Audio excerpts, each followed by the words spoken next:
টঙ্গী ফ্লাইওভারে এইমাত্র একজন ছিনতাইকারী আটক হলেন।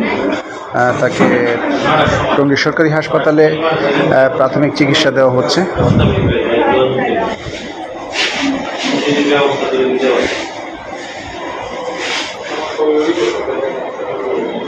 ওর গ্রামের বাড়ি বলছে কোথায়? ওর গ্রামের বাড়ি বলছে নাটোর বড়াইগ্রাম উপজেলা চাঁদপুর গ্রাম। আব্দুল খালেকের ছেলে, তাকে হচ্ছে ঢাকা উত্তর আজমপুর। কত সুন্দর একটি চেহারা, ইয়াং ম্যান, কাজ করে খাইতে বড়, চিন্তাই করো কেন? হ্যাঁ, এত সুন্দর চেহারা।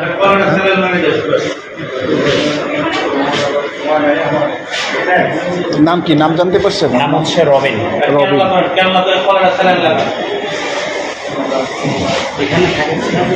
উত্তর আজমপুর।